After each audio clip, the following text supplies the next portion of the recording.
As the title suggests, I'm going to talk to you today about leading teams, leading organizations that cross boundaries. And you might ask, what is the difference between leading an organization in a single country and in multi-countries?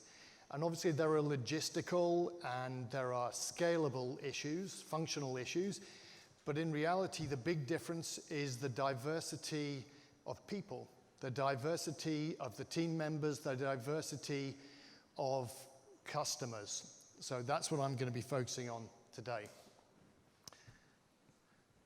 I work for Dagaz. Dagaz is management consultancy. We have two divisions, HR and recruitment, and my part of the business, which focuses mostly on consumer businesses. So that's where I'm coming from, but hopefully I'll be talking in a general way about this issue. A little bit about me as to my credibility to talk about this. As you can tell from this accent and this pasty white skin, I was born in Scotland, raised in England. I've lived in 7 different countries for 3 years or more, and I've run companies that have had operations in more than 15 countries around the world, including 5 years in Russia, 5 years in the States. Throughout the GCC, I've been in this part of the world for 13 years now, running companies mostly in the food and beverage business, with operations throughout the GCC and in Egypt. I've done consultancy projects in Nigeria, in Iraq, and in Afghanistan. So what I'm going to say today is based on personal experience of things that I've done well and things I've not done so well across all of these countries. First of all, why bother to operate in multiple countries? Clearly, there are going to be problems and challenges to be overcome. The obvious answer is because it gives you a bigger market. But there's far more interesting reasons for doing it. I mean, quite simply, our world today is more interconnected than it's ever been. The millennial consumers have more in common with each other across boundaries than they do with people my age. My 24-year-old daughter, currently in London, has far more connection to your 24-year-old children, wherever they may be in the world, than she does to me. So you cannot anymore focus on a single country if you are running an ambitious business. And to illustrate this, these numbers, this happens to be my business, food service. These are the top 8 food service companies in the world. But the interesting point here, the only point of interest, is that every one of those has more than 30% of their business outside of their home base. They're all American, of course, sadly. But the reality is, in the 2 years since this data was compiled, Starbucks has increased its overseas business, so it now accounts for 50% of the total. So you can see what's happening. These are the biggest companies in my business, and nowadays, their business is currently, and more so in the future, is going to be entirely focused outside of their home base of America. Massive market, still not big enough. So that's why we have to look outside. This is the big question. What attributes are essential to lead businesses? And you might say, well, why are they any different from home businesses? The skills you need are the same. The difference is emphasis.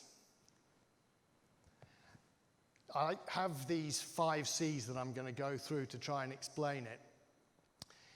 The big issue is communications. Clearly, if you have to have a clarity and a simplicity of message to cross boundaries, not just the easy option because of language. I'm fortunate. I happen to be born in Britain, and being British, that means I'm terrible at learning foreign languages. But luckily, English, perchance, is the language of international business. So, lucky me. But language is only one thing. Cultures are very different. Nuances of communication are very different. If you don't have a simple and clear message, then you're never going to be able to reach it equally across boundaries. Credibility.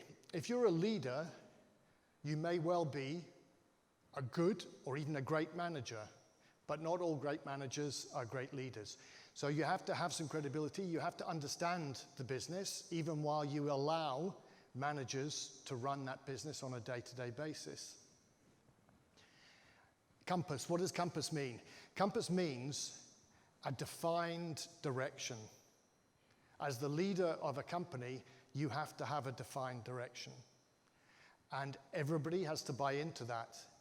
But if you're not clear in where the company has to go, you can't really complain if diverse parts of the company take different routes. Consistency with all companies. I worked for a huge global company many years ago, and it operated in 80 different countries. The problem was there would be new HR initiatives every 2-3 years, and before the last outpost had adopted it, the new initiative would come. It was like a rolling initiative, and the company as a whole was not consistent. And surprise, surprise, what happened was it ended up breaking up into divisions. It was just too big, and there was inconsistent message. Courage and confidence. This for me is a huge issue. A leader of a multinational business has to have the courage to take risks. Because if he or she doesn't take risks, nobody else in the company will. And if you're at the top of a company, then you have to take responsibility and frankly take the hit.